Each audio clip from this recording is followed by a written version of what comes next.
abbaa kan koo faacha gorroorra keesse anaan yaaddoona keesse jaarsa sarbaa liilanaa tokkoon oolu miilanaa yookaan arrii filachuu yookaan aarii bahachuu geerarnaan jedhu geerarii maal na gorsuu nayyuu garaan hin obsuu jedhan. Akkam jirtu kabajamtoota daawwattoota keenya nagaa keenya sin irraanfannee sagantaan keenya guyyaa har'aa gammadaa show eegalee jira. Walaloon amma durarratti isiniif dubbise ammoo kitaaba Faacha jedhamtu keessaa xiqqeessee kanan sitti dubbise. Walaloon kun kitaaba kana qofa otoo hin ta'in wallee Caalaa Bultumee keessatti illee walaloo walaleeffame. Egaan guyyaa har'aa ammoo nama seenaa gootummaa akkasumas jagnummaa saba keenya bara dukkanaa sanatti bara rakkoo sanatti bara geerarsaan yaada ofii ibsatan bara ajjeesanii foggalan bara ajjeesanii geeraran sana keessa kan jiru kan barreesse gaazexeessaa akkasumas barreessaa baay'een keessan jaalattan keessumaa gaazexeessummaadhaan immoo waggoota kurnan darbaniif foddaa televiziyooniidhaan nama sin ilaalaa turtan yeroo ammaa kana kitaaba baay'ee bareedduu ta'e barreessuudhaan guyyaa har'aa gammadaa show irratti eebbisiisuudhaaf kan dhufe gaazexeessaa akkasumas barreessaa Bosonaa Dheeressaatii baga nagaan dhufte Bosona. Baga nagaan dhufte. Baga nagaan eegdanii. Akkam manni kun mana bareedaa buleesinaa bulfatu. Amiin amiin. Bakka kanatti keessummaan iddoo kana dhufu. Ispoonsarri illee iddoo kana dhufu. Dhufa. Isheerra deebi'e. Kan ispoonsara? Ishee ispoonsaraa kana. Akkanatti immoo babbareechitee bar ispoonsarri guyyaadhaan noon bilbileetoo biizii gochuu qaba. Ispoonsaroonni dhufuu qabdu. Mana kana akkanitti bareechitee bakka kanatti kabajaa keessaniif kabajaa keessummoota keenyaa qabnuu fi akkasumas kabaja uummata keenyaa qabnu. Galatoomaa isinillee. Galatoomatis baga nagaan dhufte. Bareeda qabda. Bakka kanatti interviyuu qofaa miti. Namni cidhallee tobee beeksiftee illee gaariidha cufanii. Kana booddee warri cidha qabdanis asitti gaggeeffachuu dandeessu.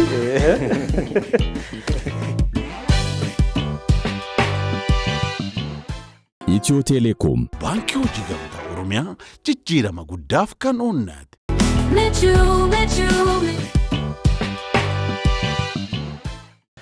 Bosonaa Dheeressa baga nagaan dhufte. Baga nagaan. Cheers.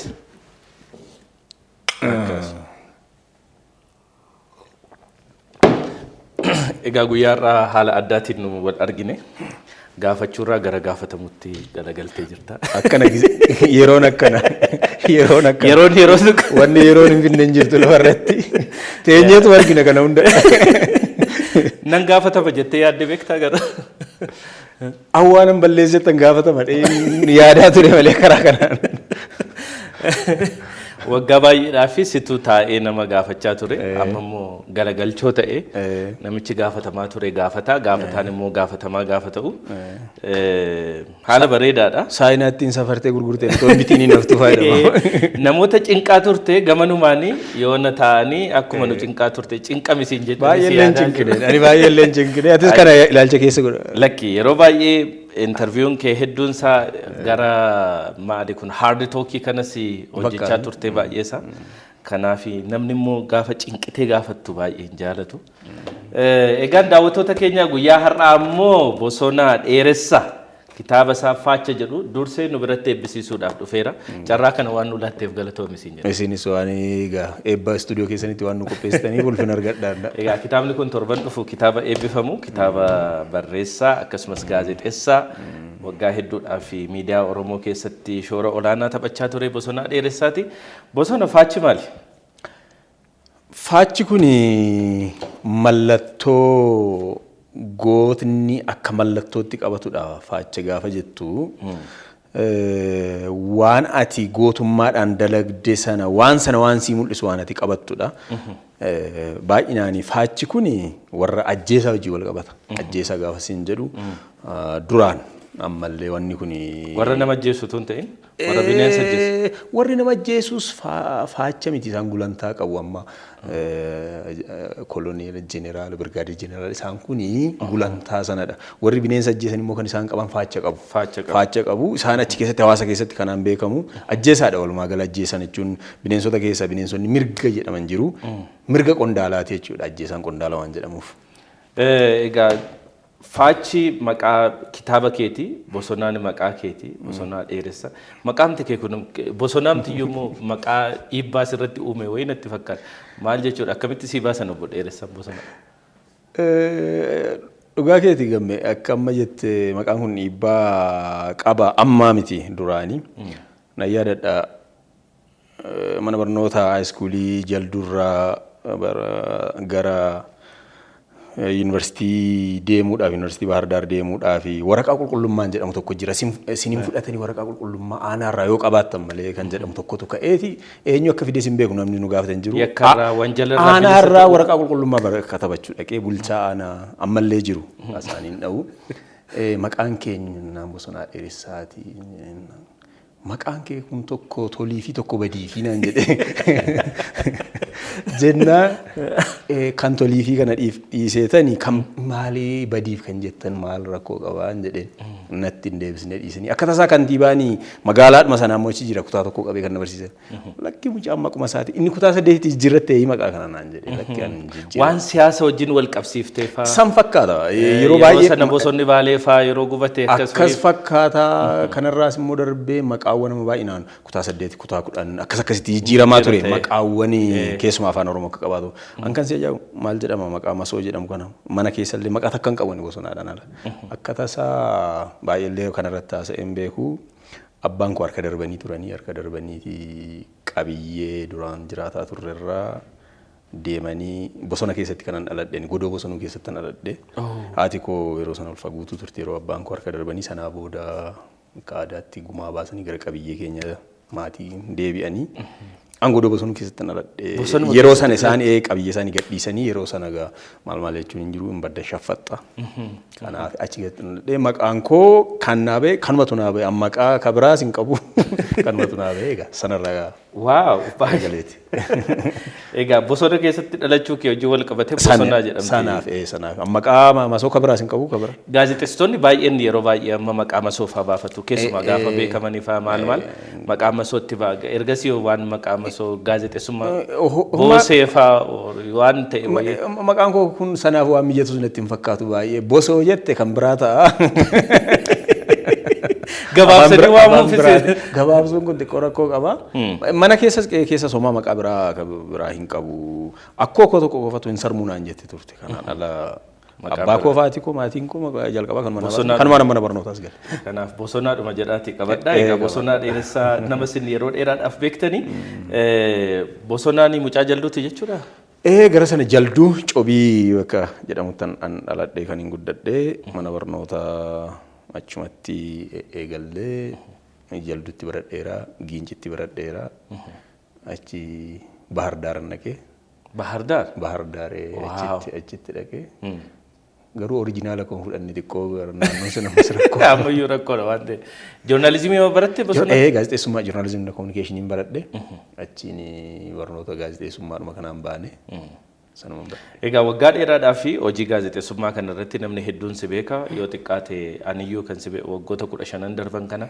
hojiidhuma gaazexeessummaa afaan Oromoo kanarra turte imalli gaazexeessummaa kee kuni waan irraa gammaddu waan si gammachiise gaazexeessaa immoo akka duriifaa mini miidiyaa keessatti gaazexeessaan ta'a jedhee nama yaadaa ture wayii tokko turte moo ramaddii dhumatu si ga'ee immoo gara Bahar Daar kana iyyuu deemtee waan jedhu irratti xiqqoo yoo dubbanne. An dhugaa dubbachuudhaaf ogummaa gaazexeessummaa waa akkasiin hojjedhee takka yaadeen beeku garuu reediyoo baay'een hordofa keessumaa yeroon mana barnoota sadarkaa jalqabaa hanga yuunivarsiitii yeroon jirutti reediyoo baay'een hordofaa reediyoowwan keessumaa biyyoota alaatii tatamsa'an akka VOA isaan kana baay'een hordofaa nan jaalladha miidiyaalee waan akkasiin nan hordofaa sanaan ala awwaan kana nan taadhee yaadee hin beeku. Mini miidiyaa faatti oduuma sobaallee taatu dubbistee beektu takka achiin darbee hin beeku sana ispoortii waa akkasii kana awwannoo koo miti. Ramaddii ramadamtee Bahar Daar? Ramaddii ramadame gaazexaadhaan dhufee maqaan koo joornaalizimii kominikeeshinii Bahar Daar si ga'eera kan jedhu akka tasaa dipaartimentii baay'ee qaba faakultiin ani guute an faakultii sanan guute achi jala immoo dipaartimentiiwwan hedduutu jira isaan kana keessaa tokkumatu kenname natti fakkaata naa kennamnaan gawaansaa meetti dhaqeetuma ilaaladhe itti dhaqeetuma ilaalee achitti Bahar Daaritti Bahar Daari. muummee joornaalizimiidhaan Joornaalizimii, xumurte. Egas egaa kallattiidhumaan gara TV Oromiyaa durii TVO durii OBN ammaa kana seente moo isa dura hojiin jalqabde wayifaa jira. Namni baay'ee nama dur gaazexeessummaa baratee hojii faa dhabee barsiisaa faa ta'a. Rakkisaa ture akka tasaa yeroo baane sana baay'inaan namoonni ijoollee yuunivarsiitii keessaa bahan kuni inuma ramadamu kallattiidhaan siivil sarviisiitu ramada kallattiidhaan ramadamu. Keenya xiqqoo warri joornaalizimii kana warra gaazexeessummaa baratan Bahar Daarii ijoollee afaan Oromiyaa irraa gara sana dhaqanii dhaabbata sabquunnamtii Oromiyaa kan jedhamu hundeessuudhaaf turame duraan Saataabaawutu ture. Saataabaawun kun biiroo beeksisaa fi quunnamtii Oromiyaa jedhama.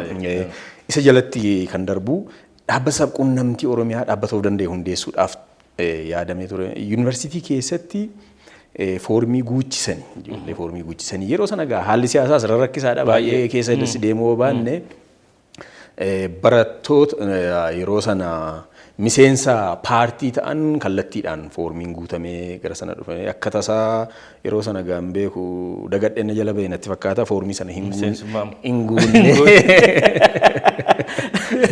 guunne Eebbisaa Naggasaa amma biyya alaa jira isaa Sintaayyoo Xoronaa jedhama Wallagga Lixaa Ganjiidhama OBN jira nu sadanii foormii kana hin guunne jechuun miseensummaa warri miseensa hin taane CV galfanne biiroo beeksisaa quunnamtii Oromiyaa Charchil Godaanaa kana jira achitti dhaqnee galfanne bilbilaanii nu waamanii leenjii wayii Adaamaa ture barattoonni warri duraanii leenjii fudhatan miseensa ta'an bakka bara 2002 miti kun 2002 bara 2002 sanaa booda kallattiidhaan nu waamanii gara sanatti dhaqnee makamne jechuudha. Na yaadadha anis waggaa tokko dursitu natti fakkaata isin jirre. Isin Finfinnee kana keessa yeroo sana Finfinnee kana keessa maal waan baay'ee taane nuyi gammoojjiitti nu ergitanii. Egaa OBS otoo hin seeniin dura gaa TV Oromiyaa kana yookiin sabquunnamtii ture egasii OBN tun ta'in biti isin kan baatan natti fakkaata. OBN hin taane yeroo sana dhaabbata raadiyoo fi televezyiinii Oromiyaa dhaabbata sabquunnamtii Oromiyaa jedhamee achi immoo dhaabbata raadiyoo fi televezyiinii Oromiyaa jedhamee haga sanaatti sanaa booda kan jiru maqaan gara OBN itti yeroo jijjiiramu nuti bakka sana hin jirru. Yaa ati gaazexeessaa reediyoos turte. Jalqaba reediyoodhaan moo TVdhaan jalqabde? Reediyoo Oromiyaa irratti hin jalqabe. Hojii jalqaba fa'aa hojjette fayyadatta amma reediyoo irratti yookiin? Jalqaba kanii akka yuunivarsiitii keessaa baaneen Shiroo Meedaan baasee Ameerikaa fuuldura bakka sana Saataabaawun yeroo sana hojjetaa kan jiru istuudiyoon isaa achi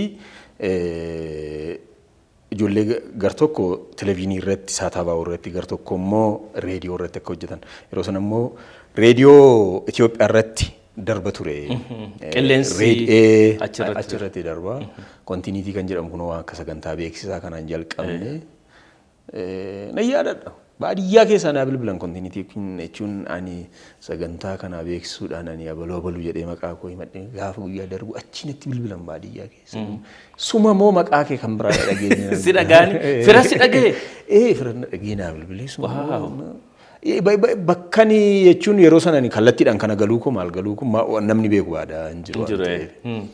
San booda anu jechuun darbuudhuma isaatu sirnaan quban qabu yeroo sana waa jechuun akkaataa dhumti haaraadha miti yeroo jalqabaa sana reefuu yeroon miidiyaa seenaama miidiyaa Oromoo keessatti yeroo jalqabaatiif TV'n of danda'e sa'aatii 24 baname immoo yeroo isin jirtan sanadha.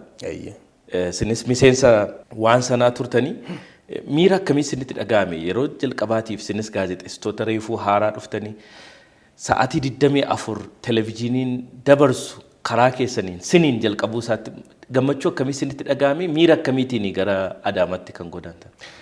Baay'ee gammanneerra dhugaa dubbachuudhaaf sababni isaa maalni nutis waan hawwii keenyaati.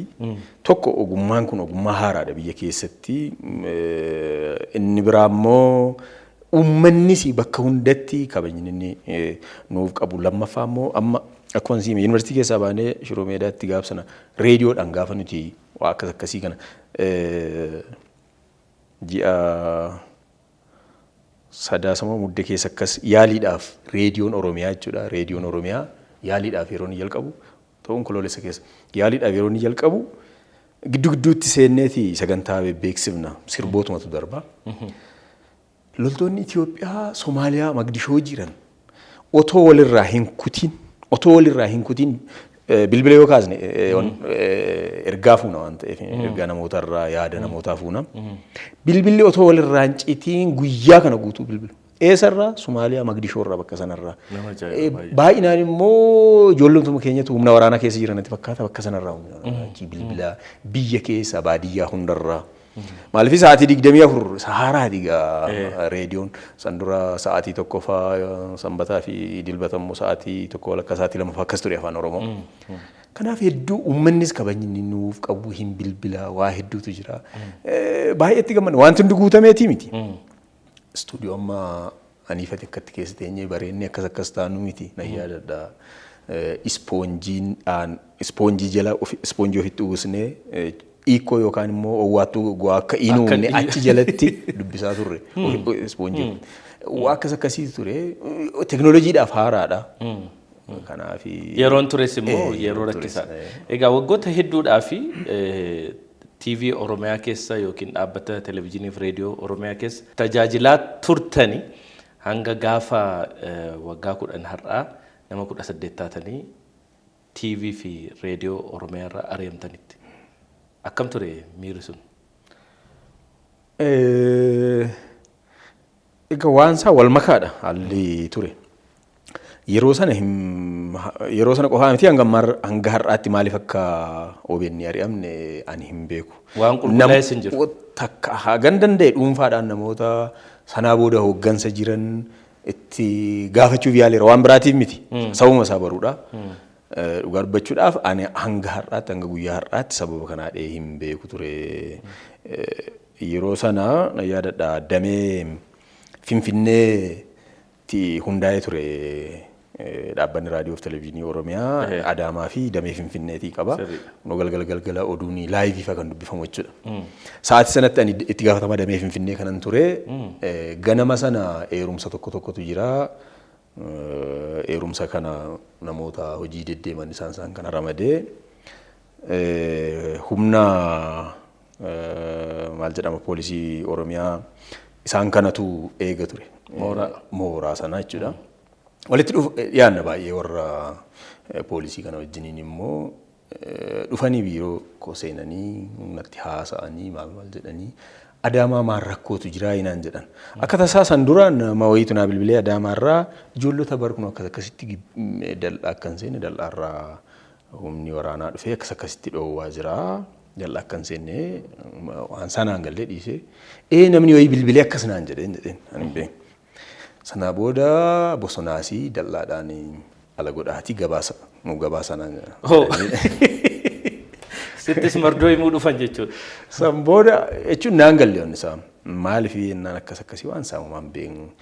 Maallaan jedhanii ijoollota sana ammallee nan argaa baay'een kabaja qabaa fi dal'aadhaa baheera ala jira jenne gabaasa goonaa fi mee waan jiru ati asuma taa'iitii qulqulleessii naan jedhan. Lakki isinirrattis dhiibbaa qabaa annan gaafadhaa isaanii dheetan. San booda akkasumatti hin bahe. Kan si ajaa'ibu mataan koo kuni kan ammaa caala goofaree ture. Filaa afaan qabaa, istuudiyoo keessa, kitaaba afaan qabaa, uffata hin beekta gaa istuudiyoo keessa waa hedduun qaba. Takkallee fudhadhee hin baane achi keessa. Akkuma qoosaattan yeroo sana gadi beetan hooggansa yeroo sana jiran itti aanaa hoogganaatiif bilbilee hoogganaan bilbila hin kaasu bilbilee taanaan hoogganaa waa takka iyyuu quban qabu si'iin immoo eenyutu akkas jedhee maal naan jedhee taanaan hoogganaa yeroo sana amma faana hoogganaa kan jiran obbo Admaasuudha. Uma waan takka iyyuu quban qabu si'iin immoo waan takka iyyuu waan akkasiin dhageenye turii eenyutu akkas jedhee maal jedhee erga humni waraanaa akkas jedhee akkamitti jedheetan yeroo sana qulqulleessuu yaale. Egaa yeroo sanatti deemneerra baay'ee. Sababuma isaa jechuudha. Shakkiin fincilli waa'ee maaster pilaanii wal qabatu inni jalqabaa suni giincii achi ambootti gara nama 11 akkam du'eera. Sababa sana yeroo sana farreen nageenyaa akkas godhanii farreen nageenyaa waan akkas jedhu. Ijoollonni maal jedhanii akkamitti uummataan farreen nageenyaa inni gabaasnaan jedhu gaaffiin gaafatameera. Waan akkasii tureera. Gara guyyaa 21 immoo qorannoon galma abbaa gadaatti taasifameera. Qorannoon sun dhumee guyyaa 3 moo 4 booda tarkaanfii kana kan isaan fudhatanii tilmaamni keenya gatarii sanuma gabaasa tolfachuudhaaf biiroolee baay'ee keessaa nama bakka jijjiiruu bakka ari'uu OBN keessaas immoo rakkoo nama qaban jedhaniitu tarii gabaasa guuttachuuf jabaate ijoolleen kun nu fuuldura dhaabbachuu danda'u laata jedhanii shakku ta'uu danda'a. Gabaasuma guuttachuuf yoo ta'een ala hagamma ganaan gallee. Egas egaa wanti tokko yeroo rakkoon namatti dhufe sana akkaataatti fudhatanii keessummeessan namoonni adda addaa karaa adda addaatiin keessummeessu. Isin kan gootan miseensonni achi ari'amtan gaazexeessitoonni akkuma jettanitti baatanii garuu carraa biraa saba kanaaf ta'uu danda'u sagalee saba kanaaf ta'uu danda'u waan biraa uumtan innis OBS sagalee uummataa. OBS'n gara hundeessuutti dhuftanii jechuudha. Yaadni sunu akkamittiin dhufe abdii kutachuurraan kaataniiti moo ogummaan beektan sana qofa waan tureef moo akka daldalaatti yaaddanii turtanii moo tarii xiiqii keessa seentaniiti maal ture akkamittiin jalqabdan? Dhugaa dubbachuudhaaf gammee an deebi'ee miidiyaa irra hojjedhadhe yaadeen beeku maaliifi haalli amma keessa jirruu fi yeroo sana fardaa lafa waliin argu. Sababni isaa har'a miidiyaalee hedduutu jira. Miidiyaalee dhuunfaa yeroo sana miidiyaaleen dhuunfaa tokko biyya keessa jiru EBS qofaadha. Miidiyaaleen dhuunfaa jechuudha. Miidiyaaleen mootummaas taanaan immoo akka Waaltaa, Faanaa, Addis miidiyaa isaan kun hin jiranii miidiyaalee 2-3 miidiyaalee mootummaatu jiru. Isaan kan immoo sababa siyaasaatiin miidiyaa mootummaa keessaa ari'amne miidiyaa biraa keessa hojjechuu hin dandeenyu. Kanaaf miidiyaatti deebinee hojjennan yaadne hin beeknu. Jireenyi miidiyaa kun asumarratti dhaabbate jettanii. Dhaabateera yaadne. Kamera akka dhuunfaa koottis immoo miidiyaatti deebi'ee nan hojjedhadhe yaadeen beeku. Jechuun natti dhagaameera aareera. Jechuun al takka aariin waa hojjettu keessaas si baasuu danda'a waan ta'eef. An Finfinneen ture damee Finfinnee warra kaan hundi isaanii Adaamaa turanii Adaamaa deemnee yaadadha hoteela Baqqalaa Mollaa teenyeet mari'annee akkas ta'e maalaa goonu. Yeroo sana tokkoffaa yookiin nu hidhuudhaaf deemu fa'aa jennee akkasii yaadaa turre yaada garagaraatu ka'e. Jarri kun sagalee nu ukkaamsuu barbaadanii nuti immoo xiiqiidhaaf maaliif gaazexaa afaan Oromoo matseetii afaan Oromoo yoo danda'ame immoo eertaayimii EBS irraa eertaayimii fudhannee akkasitti maaf hin hojjenne xiiqiidhumaaf maaf kanan goone waan jedhu yaadni ka'e. Warri kaan immoo lakkii bakka namas kakkadhannee maal jennee biizinesii wayyaa taatu nama 17 bakka takkatti waan takka hundeeffannee jireenya mataa keenya haa jiraannu uuma miidiyaa kana dhiibne miidiyaan kunis hin baasu siyaasni akkas ta'aa jira kan jedhu yaadni ka'e. Inni biraa immoo lakkii bakka bannee tasiin gara Keeniyaa maal kana deemne biyya biraa deemna maaltu kana wajjin nu dhiibsise kan jedhu illee yaadni ka'e. Dhugaa dubbachuuf ani warra biizinesii hojjenna jedhu keessan ture an miidiyaa mormaan ture garuu sagaleen baay'een miidiyuma kanarratti haa jechinu miidiyaa erga ta'e immoo tole. Akkamitti taa deemnu jedhu dhufee abbootii qabeenyaa biraa deemnu koominiitii warra alaa kana keessaa naadu dubbisnu waan nu gargaara yoo jiraatan jedhanii egaa siin gabaabsaa gaggaafanne namoota baay'ee propoozaala kana babarreessine koominiitii warri alaa achi teenye saatalaayitii kaffallee akkas gosinii gochuu hin dandeenyu garuu meeshaalee takka darbinee sin gargaaruu dandeenya waan jedhu nu kaasanii abbootii qabeenyaaf namoota nuti dudubbisne keessaa immoo dursanii deebii kan nu deebisanii ulfina argatanii obbo Dinquu Dayyaasaati. Isaan akkuma waan kana ayyaana Cimdeessaa fi Abdiisaa Fufaati namni jalqaba dhaqee Masqal Filaaworiitti dhaqee isaan dubbise. An duraanuu uummata kanaa miidiyaa banuun barbaada garuu biizinesii miidiyaa ani hin barbaadu. Waggaa tokkoon booda miidiyaa kana qabattanii deemtu amma waggaa tokko sinan gargaaraadhaan. Gammannee ji'a tokko hin guunne foormaatii qophiilee baasne saatalaayitii Arabsaatiidha yeroo sana Arabsaayitii irraa yeroo qilleensa nuu bitanii yeroo ji'a tokko hin caalle keessatti qilleensa nuti waxabajjii keessa ari'amne baatii muddee keessa qilleensa irra jirra ji'oota muraasa booda jechuudha haala kanaan ganni.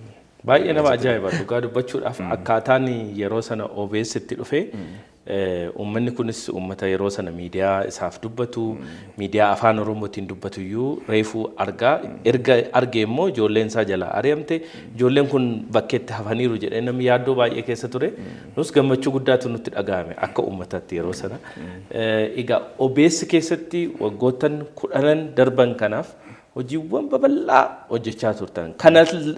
Kana sana jennee yoo dubbanne yeroonis nu ga'u waan ta'e waan waggoota 10 garuu adeemsi isin deemtanii dhuftan adeemsa baay'ee gammachiisa adeemsa bu'aa baay'ee hedduu qabu ture egaa adeemsa wal qixxaataan turre yeroo tokko qilleensa irraa baddu saatalaayitii kaffaluu dadhabdu OBS deebisaa jennee jennee miidiyaa hawaasaa irratti iyyinaa yeroo tokko hin deebitu deebitanii immoo kaatanii immoo hin baddu wal'aansoo cimaa waliin qabaadhuma qabsoo guddaadhaan OBS waggoottan 10 darban kana keessa uummata kana tajaajilaa tureera.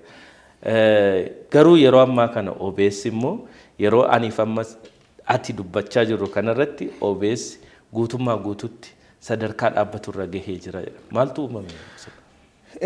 OBS gaa haalli inni keessatti uumames yeroo sana haala xiiqii keessatti uumame haalli xiiqii inni itti uumame kunii fi akkaataa inni itti uumame sanarras immoo darbee gaa yeroo tokko maaltu jira wal'aansoowwan garaagaraa jiru inni kun walitti idaamee amma sadarkaa guutummaatti qilleensa irraa dhaabate sadarkaa cufamuurra kan inni ga'e dhugaadha an akka dhuunfaa kootti OBS guyyaa tokkoof hin cufamadhe hagan cufamuudhaaf yeroo inni baatiin tokko baatiin lama hafu mataasaa karoora kan biraati kan nuti baasaa turre takkaan cufamanne yaadne hin beeknu garuu sa'aatii sanatti dhiibbaanni olaanaa fi OBS cufsiise doolaaraan kan wal qabatudha. Doolaara duraan kan nuti baankiirraa fudhataa turre $55 tokko 55 fudhataa turre. Yaadatta garaagarummaa torban tokko torban lamaa keessatti doolaara 55 irraa 125 gale. Dhugaadha. Kan duraan egaa yeroo tokko doolaarri kun flaksheet ta'a 500 wayi kan nuti ji'aan kaffallu miiliyoona takka tuqaa 4 kanaa kan inni dhufu. Yeroo tokkotti. Kan ammoo kanaaf nuti hin qophoofne kan nuti kaffalaa turree fi dachaadhaa waliin kan dabale kana qabattee otoo hojii adeemsistu otoo mindaa waan garaagaraa otoo hin qabaatiin kanaan waa'ee ulfaata. Dhugaadha OBS waggoottan qilleensa irra ture keessatti tarii namoonni hubachuu danda'u. Miidiyumti afaan Oromoo jalqaba biyya keessatti hundaa'e achi immoo namoota baay'eedhaaf sagalee ta'eera. Isa sirba baafatuuf isa rakkateef isuma immoo aadaadhaan wal qabatee waa hedduudhaan wal qabatee hamma ta'e gumaacha namuma badeeyyuu baay'ee nutti agarsiiftani sagantaan kee keessumaa iyyaafannoon baay'ee kanaaf gumaachameera amma immoo dhufee haalli amma keessumaa qaala'insi gatii saatalaayitii doolaaraan kan itti kaffaltu baay'ee ulfaataadha tarii isa ammaa kana qofaa miti kan hin shakku waggootuma 5 itti aanan kana keessa tarii qabaachuu dandeenya miidiyaa dhuunfaa afaan Oromoo qabaachuu dandeenya an shakkii kooti. Sababni isaa waan kabiraa miti doolaara kanaan wal qabate. Tarii Itoophiyaan saatalaayitii kominikeeshinii mataa ishii yoo qabaatte gaabsana birriidhaan kaffalta doolaaraan miti hamma ta'es maallaqni isaa fooyyee qaba. Haga sanatti garuu biyya kana keessatti dhiibbaa guddaa. Miidiyaa afaan Oromoo qofaa miti. Miidiyaalee baay'ee keessa isaanii hin beekna. Baay'een isaanii sadarkaa itti amma feezaawut irra jiranidha. Kanaaf baay'ee ulfaataadha isin jechuudha. Yaa dabalataani miidiyaaleen Oromoos baruma darban kana keessa baruma darbee kana keessa gara miidiyaa 3 ol saatalaayitiitti ol bahanii yeroo gabaabaa keessatti bu'uu danda'aniiru. Itti ulfaata hin beekta gammee amma fakkeenyaaf gammadaa shawwattee hojjetta yoo xiqqaate ogeessa kaameraatii kaffalteetii idiitaraa kaffalteetii ofii keessa ati kee gubdee hojjetta waa hunda istuudiyoo keessa teenyu kun gamoon kun kan kee miti kana hunda kaffalteetii kaffaltii kana tarii ispoonsaroota irraa haga tokko yoo argatte kaffaltii kana hunda raawwatta jechuudha. Ispoonsaroota keenya immoo baay'inaan yoo hubatte tarii xiqqoo nu hafa baay'ee nu hafa dhaabbileen federaalaa baay'inaan afaan Oromootiin gaafatu hojjettu gara kee dhufuun dhaabbileen federaalaa xiqqoo rakkootu jira. Lammaffaa immoo mootummumti miidiyaalee dhuunfaaf namoota dhuunfaa fakkeenyaaf miidiyaa mootummaa irratti kanatu hojjetaa jirtu garuu dhuunfaadhaan hojjetaa jirtu. Manni hojii mootummaa tokko si'iin ispoonsara gochuu irratti hammam xiqqoo kokottoonfata. Waan akkas akkasii jira. Kun jijjiiramuu qaba. Namoonni keenyas immoo hamma ta'e horii qaban hamma ta'e waan akkas akkasii bira dhaabachuun gaariidha. Amalli inni kun yoo jabaate malee xiqqoo nu rakkisa jechuudha. Rakkoo miidiyaa Oromoo ispoonsarii dhabuu maali jenneetuma akkas haasofnu nusi otoo dubbannu rakkoon keessan naan jedhe nama afaan Oromoon dubbanne namni suni. Tokkoffaa tarii rakkoo qabiyyee qabduu laata qabiyyee kwaalitii bareedaadhaan hojjetamu rakkoo qabduu laata naan jedhe tokko kan biraa sabni keessan Saba yoo afaan Oromootiin dhaabbileen adda addaa itti beeksifatan malee yoo afaan Oromoo natti hin dubbattu ta'e sirraan bitu sirraan fayyadamu jedhee saba nama adabuu danda'u miti. Hin adabdanii. Kanaaf dhaabbileen tajaajila kennanis oomisha qabanis afaan biraa yoo sitti matan dhaqxee hangarraa bittetti dhaqxee hangarratti fayyadamtetti dhiibbaan isaan afaan Oromoo sponsor gochuu baay'ee hin qabanii jedhe. Kanarratti maal jettan? Kanarratti kan inni itti walii galu nan qaba, kan inni itti walii hin galle immoo nan qaba. Keessumaa waa'ee qabiyyeedhaan wal qabatee kan jiru guutummaatti itti walii hin galu. Qabiyyeedha. Namoota baay'eetu jedha. Hamma ta'e miidiyaaleen biyya kanaa ispoonsaroota qaban eenyu fa'i ispoonsarri isaan argatan maallaqni isaan argatan maal fakkaata sanarras immoo darbee qabiyyeen isaanii maali kan jedhu qorannoo addaallee ta'uu baate waan hubatamuu qabudha. Eeyyee wal caalu miidiyaaleen qabiyyeen isaanii wal caalaa garuu qabiyyee miti. Qabiyyee osoo hin taane afaan Oromootiin shoowuun akkas akkasii afaan Oromootiin meeqatu jira naa lakkaa'etoon sin jedhee gammadaa jettaa Habtaamuu jettaa achumatti dhaabatta. Oromoon meeqa jennaa bal'inni isaa Itoophiyaa keessatti hamma kamii jennaa waan meeqa lakkaa'uu dandeenya. Inni kun namni lama qofti Oromiyaa keessaa akka Oromootti shoowuu qabaachuun kun tilmaama yookiin madaallii akkamii kennisiisaa ati murteessuu dandeessa. Warri kaan immoo akkamitti hojjetu shoowuu meeqatu jira miidiyaalee meeqatu jira isa kana. Ifa manaa godhiitii egaa nama xiqqeessuus miti. Namoonni afaan Oromootiin hojjetan kaameraa tokko ittiin qaban. Kaameraa tokko itti dandeettii miti kan hin jechaa jiru. Kaameraan qaban. Kaameraa tokko ittiin qaban. Kaameraa tokko ittiin miti kaameraa lamayyuu immoo tarii immoo haa qabaatan. Qabaatanii idiitaran qaban. Idiitara sanaaf kaffaluu hin danda'an. Kanaafi qabiyyee miidiyaa qofaa miti maaliif awusoorsii miidiyaalee garaagaraa irra dhaqeetoo Oromoo dhumti mataasaa maaliif hin bitanne yoo jette inni kun kanaan wal qabata. Qabiyyee qofaa miti. Kan biraa immoo qabiyyeen dhugaadha. Qabiyyeen kontentiin kee yeroo inni ispoonsaroota yookaan immoo kaampaanota garaagaraa ofitti amala dhaabbilee mootummaas haa ta'u dhaabbilee kaampaanota dhuunfaa abbootii qabeenyaa haa ta'u qophiin abaluu gaariidha isarratti beeksifadha jedhan hin jiran. Hin jiran waan akkasii. Tokko dhiibbaa yookiin karaa keessaatiin dhaquu lammaffaa haala wal beekinsaatiin karaa garaagaraati. Ati amma ispoonsara tokko argachuudhaaf yoo xiqqaate hoogganaa mana sanaa wajjiniin yookiin wal beekuu qabda yookiin fira walitti si fiduu qabaachuu qabda malee qophiin gammadaa kun gaariidha. Yookaan immoo gammadaan jajjabeessaa inni kun hin jiru jechuudha. Kanaaf inni qabiyyeen gaarii qabiyyee yookiin foormaatii sagantaawwanii bareechuun baay'ee bareeda. Garuu isatu maallaqa fidaan inni soba. Argineerras waan ta'eef. Inni immoo tarii gama biraatiin Oromiyaa keessatti dhaabbileen beeksisa kennan ummatichi adabuu inni kun waanuma jirudha. Waanuma jirudha. Kaampaaniiwwan gurguddaatu jira Oromiyaa keessaa. Kan mootummaas dhaabbilee misooma mootummaa jiru. Isaan kun dhuunfaadhaan ispoonsara gochuu irratti xiqqoo hanqinni jira. Inni kun adabbii yoo jette immoo firii maarkeetti namiti kanarratti malee kanarratti hin beeksifatin jechuunis karaa takka rakkisaadha. Karaa takka rakkisaa. Garuu immoo osuma dhiibbaan akkasii jiraate. Adabbii jechuun bittaaf gurgurtaadha. Fakkeenyaaf dhaabbata buskuta oomishu lama yoo jiraate inni afaan Oromootiin beeksisuu fi inni kun afaan koo kabajee jira. Afaan kootiin natti dubbachaa jira isa kana nan bitaa. Inni kun immoo takkaa'uu dhaga'een beeku afaan Oromoo natti hin dubbatu jedhanii jiramitti humna bituu saba kanaatiin adabuu akka jechuudha. Boycotting. Warshaan buskuutii biyya kana keessa jiru eessa jirattee otoo gaafattee Oromiyaa fi keessumaa immoo shaggar amma jedhamu kana keessa hundi isaanii kan jiru. Warshaan buskuutii tokko gammadaa shoowuudhaaf ispoonsara ta'ee beeka ani hin beeku yoo jiraate.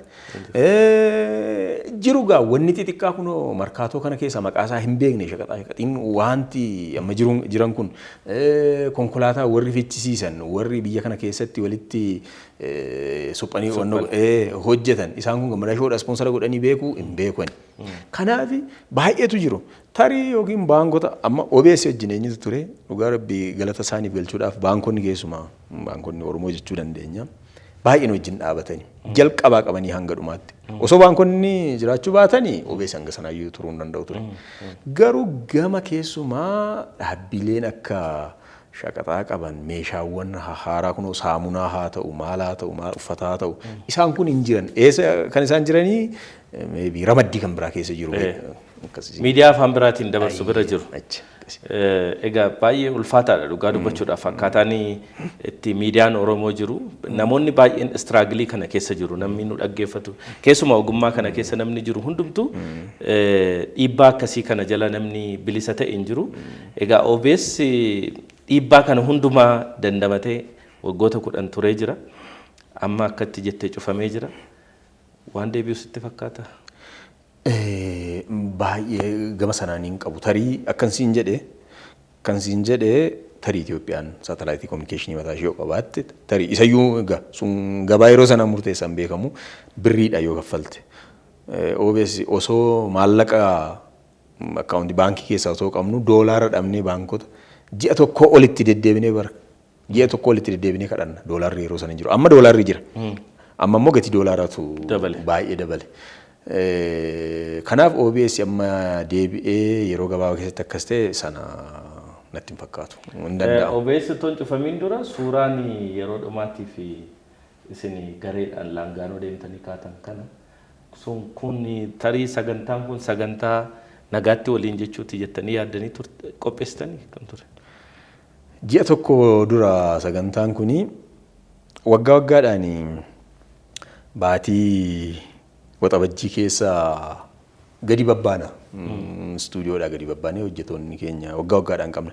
Akka tasaa kunoo bara koronaa tokkoo fi yeroo tokko irra dabarre malee waggaa waggaatti gadi baana. Sana wanti goonee fi baatii waxabajjii keessa OBN keessaa kan ari'amne sanuma sababeeffanneetti waggaa waggaadhaa yeroo baay'ee waxabajjii keessa wal qabanne. Anniversary wayiti. Tiishartii kana waa akkas akkasii kan hojjisiifne yeroo baay'ee gadi baana.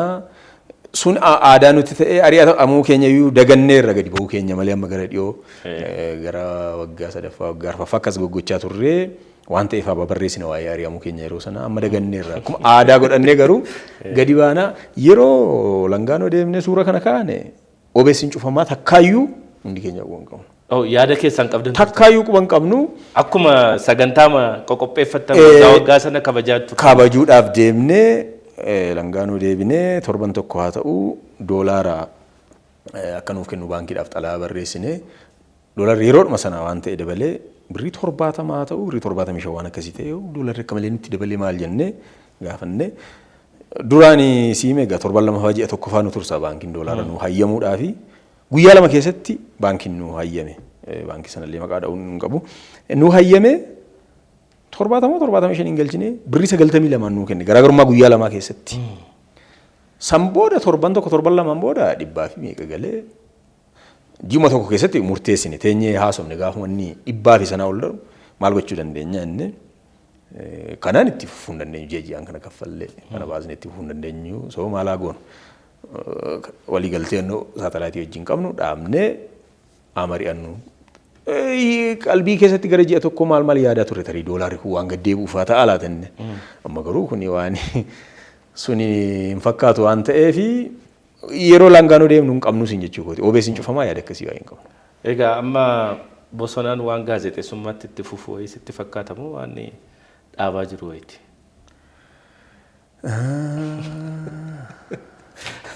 Yeroo sii kennina yaaduu dandeessa. Yeroo lammaffaatiif dhufe takka yeroo OBN keessa ari'amnu sana wooma miidiyaatti hin deebi'u yaadeen ture sammuu keessatti. Atileetiin tokko eenyudha yeroo lama moo yeroo sadi fiigicha dhaabeera kan jedhe tokko jira maqaan namu.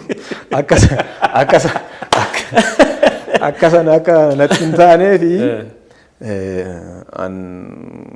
dhugaadha ammaa fi hojii miidiyaa nan hojjedhadhe sammuu keessaa hin qabu.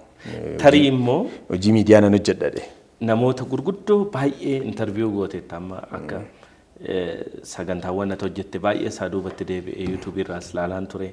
Nama gurguddaa nuti dhiyeessuudhaaf hin dandeenye hedduu isaanii dhiyeessitee nama gurguddaa hedduu wajjin haasoftee waan baay'ee keessa darbiteetta.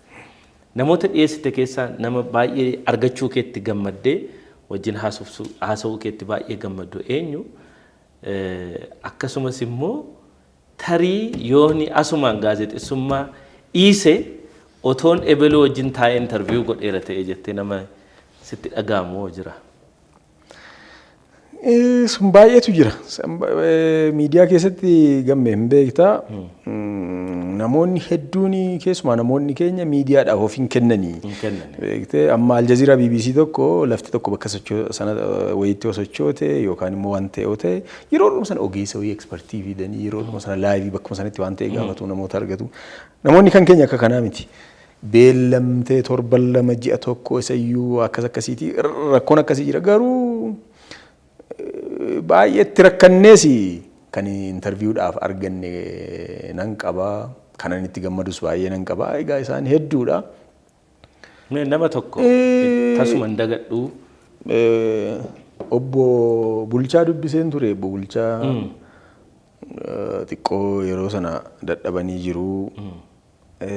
Obbo Bulchaa baay'inaan gaa keessumaa seenaa isaan hojjetaniin baay'een kabaja guddaa qabaa fi lammaffaa uummata kana biraa galata guddaa qabu.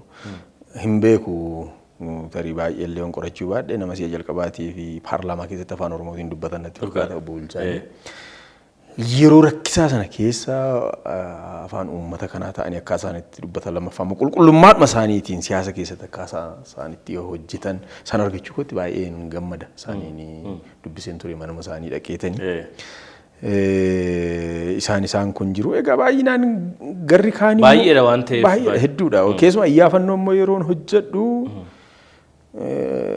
dhugaa dubbachuudhaaf namoonni kun jiru jedhamanii namoota yaadamanii miti.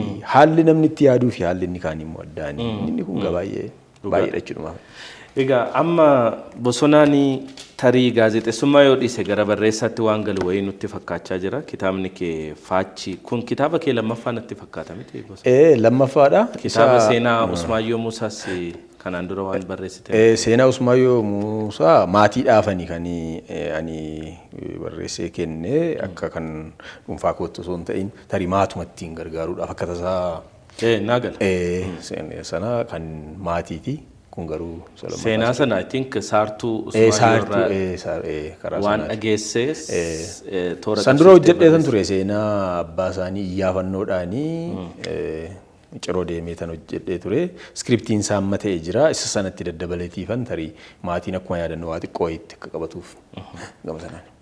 Naannee kitaaba sana Bosonaan waan barreesseef akka kitaaba tokkotti ilaalla. Kuni kitaaba kee lammaffaa ta'uu isaati jechuudha. Garuma sana.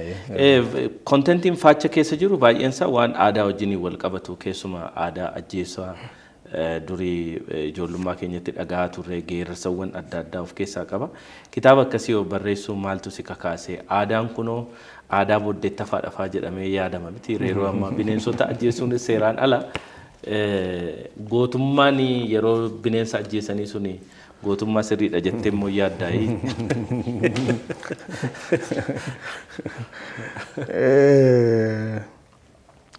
Dhugaa dubbachuudhaaf abbaa kootu naa hime mootummaatu dhoowwee ajjeesuu aadaa ajjeesanii dibachuu ajjeesanii geeraruu akkas gochuu qondaala ta'uu mootummaa dhorkee jedhee gaafadheen ture mootummaa hin dhorkine naan jedhe. Abbaan koo ajjeesaadha qondaala baqqoo deemanii gafarsa ajjeesaniiru.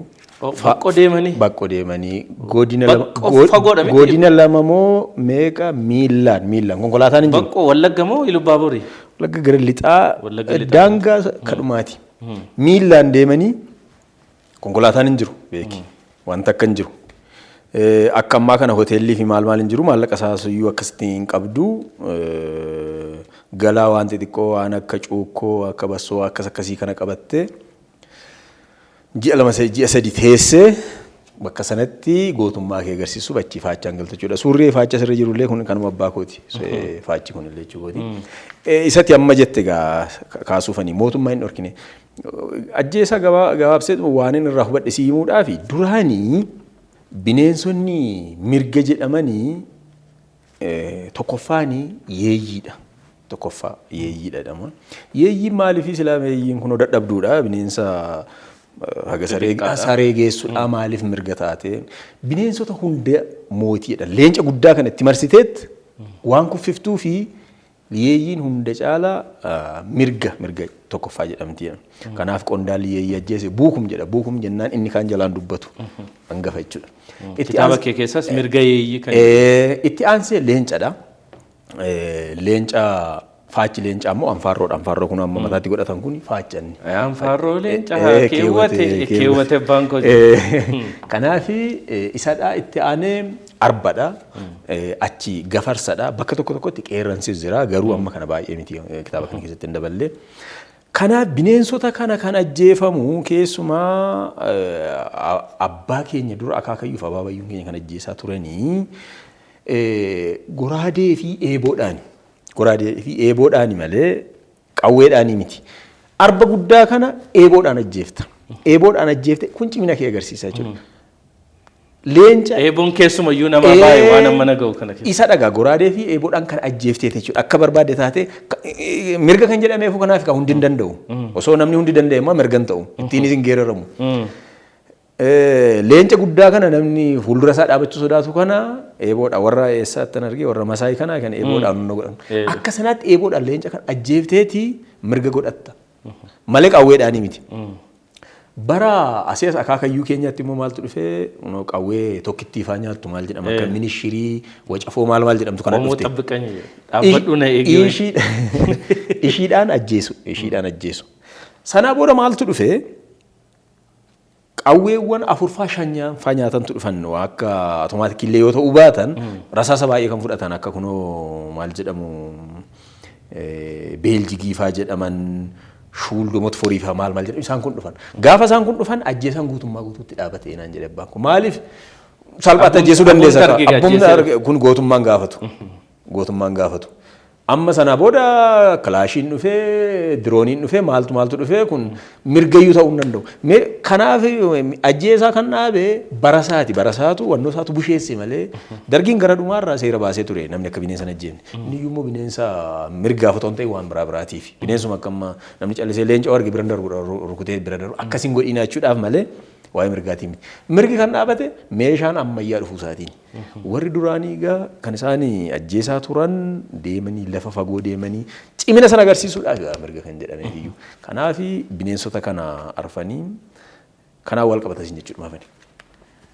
Gurree faachoo gabaabduu gugguufeen jala ga'e lubbuu ishee jala dha'e gara bitaasaa goreen dambararra qaarisee jirma tarkaanfachiisee jilbarra dhadhaabbachiise ilaali yaa fira koo ittan buuse biifaa koo. Geerarsi Oromoo keessatti baay'inaan gootummaa namoota mirgaan galanii kana agarsiisa. Aadaan sun badeera. Aadaa amma jiru kanaan hojii amma hojjennu jiruuf jireenya amma adeemsisnu kanaani kitaabni kun waan sana waan kaasee qaba. Aadaa durii barreessuun akkuma jiru ta'e. Kitaabni kuni ammatti akkamittiin mirga jechuu akkamittiin hiikkachuu dandeenya? Kitaabni kuni waa'ee ajjeesaa geerarsa kan inni qabu. Ajjeesaaf geerarsi waliin wal qabatee waa waliin deemani. Ajjeesaan dhaabannaani amma geerarsi keessumaa kan inni qabbanaa'ee fi dhabamaa jira. Qondaalli jiraatu malee qondaalli geeraru malee geerarsi hin jiraatu waan ta'eef jechuudha. Kanaaf geerarsi kan inni qabbanaa'eefis ajjeesaa waa hojii waa wal qabatuu fi amma argite muuziqaawwan ba'an keessatti akka introo yookiin jalqaba itti fayyadamu malee namni guutuutti geerarsa baasu hin jiru. Geerarsi immoo kun akka mammaaksaati waan ta'e himachuudhaaf dhuka qaba beektaa. Geerarsi waan ta'e kakaasuudhaaf jiruuf jireenya. Geerarsa gosa hedduutu jira. Faaruun illee gara geerarsaatti yeroo dhiyaatu jira. Buddeen hin faarsita, loon hin faarsita, warra hin faarsita. Kan gootummaas immoo geerarsi jira. Isa kanaan wal qabatee jiruu jireenya amma akkati kaaste keessatti waan baay'eetu jira waa'ee deegaa wal qabatee. Bosonaan geerarsa dandeessaa? Hanga maatiin waan ajjeesaa ta'anii fi abbaan koo waan kana ta'ee fi sanarraan dhaga'ee egaa mana barnootaa kana seennaan immoo maatii wajjin guutummaatti adda baata. San booda olumaan gadi jooruu ta'eeti. Al takka barnoonni kunis dawwee nama gooti beektaa. Garuu akka aadaatti amma naannoo waan abbaa kee faarra dhagaa. Uuman dhadhagaa sana akkuma xiqqootti waa yaadachiisuudhaaf kana kaa'e bal'inaan illee miti. Mee sagaleedhaan geerarsa tokko yoo. Sagaleen koo kun illee dandeessitti. Sagaleen kee sagalee bareedaa sagalee dhuka wayiiti. Geerarsa yoo dhageenye immoo baay'ee nutti tola. Sagaleen koo kun sanaaf hin ta'u tarii qondaallis maal jedha beektaa?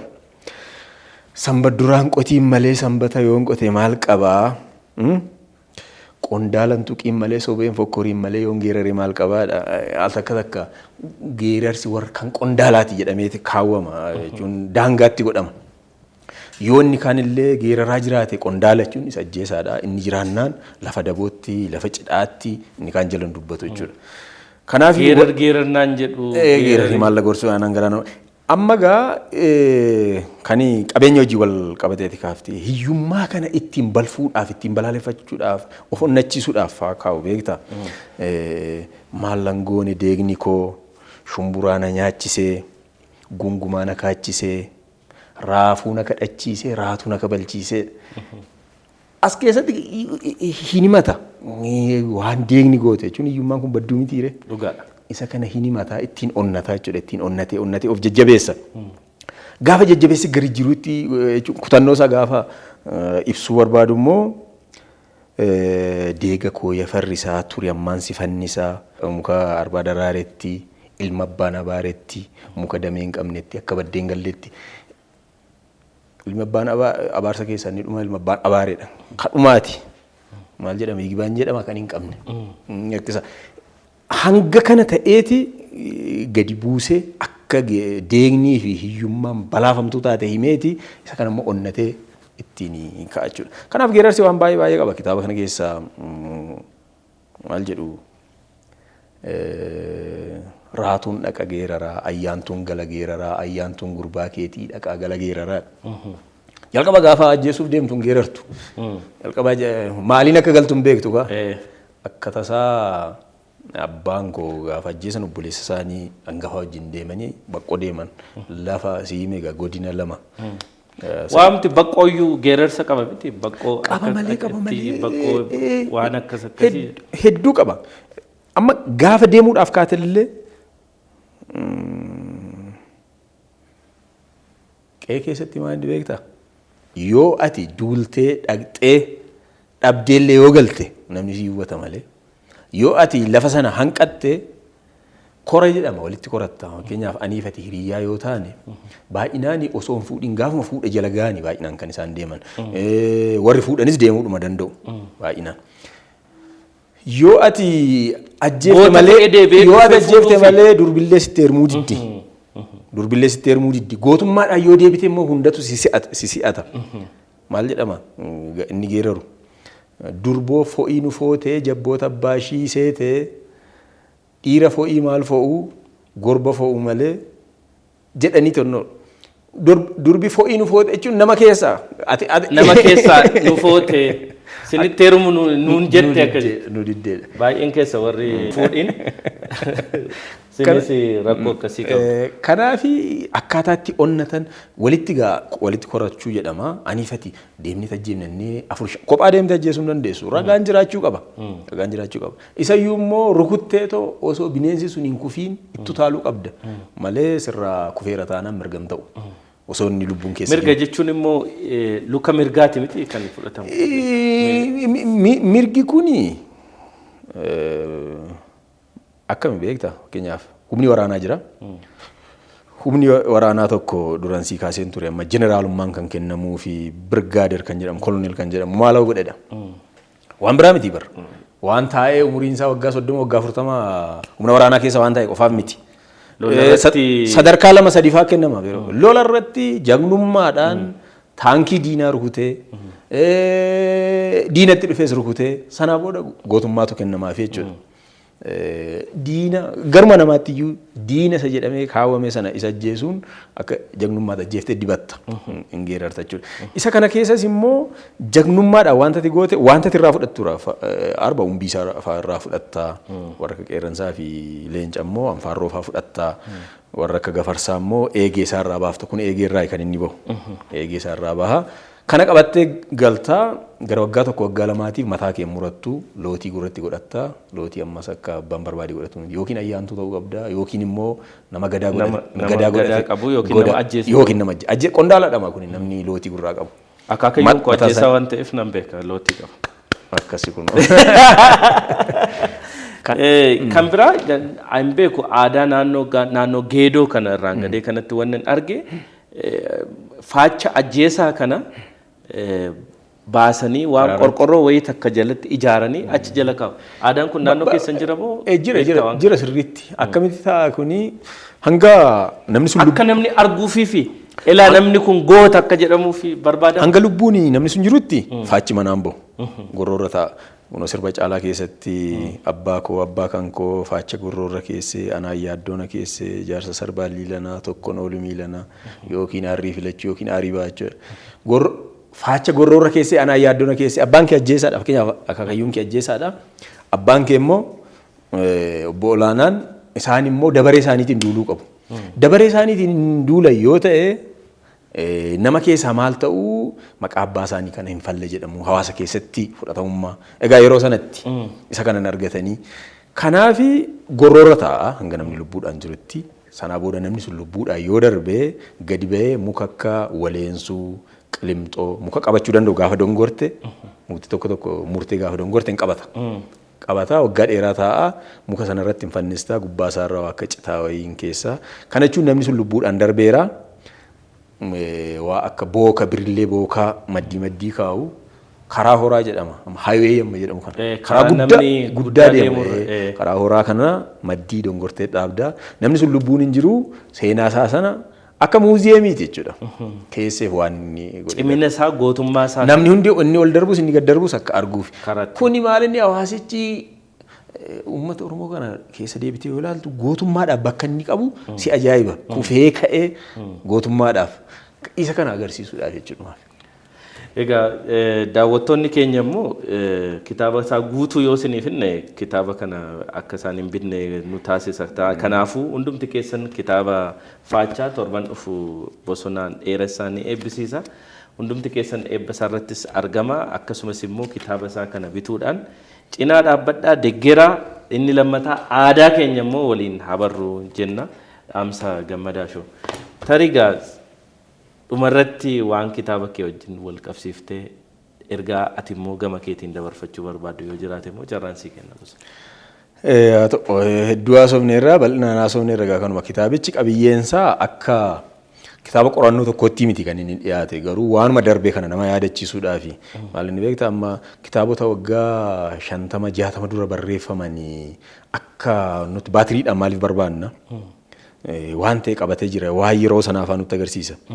Isa kan amma namni amma waa'ee ajjeesaa dagateera bara kana ajjeesuun hin danda'amuusi osumayyuu hin danda'ama jedhamee namni mirgaa fi ajjeesuu hin jiru garuu immoo waan darbe sana seenaa hawaasni darbe sana waanuma xiqqoo agarsiisaaf asas keessa immoo kanarra dhaabatee inni qorannoo taasisuu waan darbe kana haala hawaasaa ilaalu mata duree kanaan jechuudha waan namni baay'eetti dhama'ee waan ta'eef ilaaluu danda'a waanuma qabiyyee gabaabaadha ajjeesaa fi geerarsa kan inni qabu qabiyyee akka xiqqaawatti immoo waa'ee gumaati kan inni qabu gumaan kun akkan dura hin jedhe diina sajjeeftee hin dibattaa diinannaan hin jedhe nama dhuunfaa miti kanaaf inni kun gumaadhaan wal fakkeessee waan xiqqootti dabaleera isa kana qabachuudha qabiyyeen kun kana qabaa.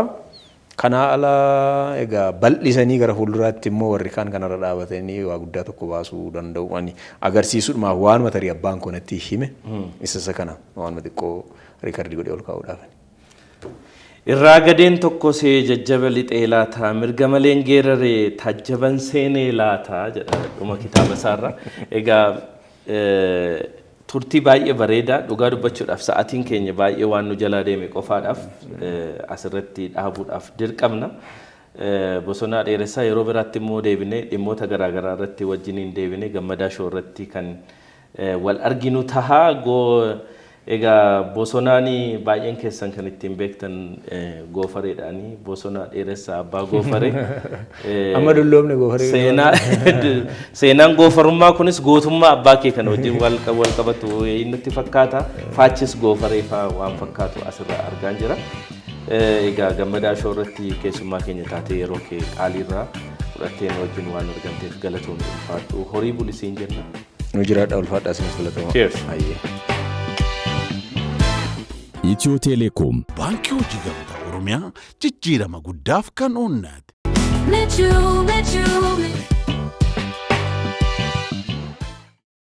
Egaan kabajamtoota daawwattoota keenya turtii baay'ee bareedaa fi hawwataa ta'e bosonaa dheeressaa gaazexessaa akkasumas barreessaa kitaaba Faachaa waliin kan guyyaa har'aa taasifne kana fakkaatu ture torban keessumaa biraa qabannee dhiyaachuudhaaf waadaa kan siniif seennu ta'a. Egaan gammadaa shoo ammoo qophiilee keenya gama YouTube'n warri nu daawwachaa jirtan YouTube keenya subscribe gochuudhaan like comment share gochuudhaan immoo nu cinaa akka dhaabbattan akkasumas dhaabbata keessaniif oomisha tajaajila beeksifachuu warri barbaadan immoo karaa lakkoofsa bilbilaa azala siniif keenyuun haloo nuun jechuudhaan nu qunnamuu dandeessu. Nama torbanii nu haa taasisu gammadaa shoo kan guyyaa har'aa xumuramee jira nagaa.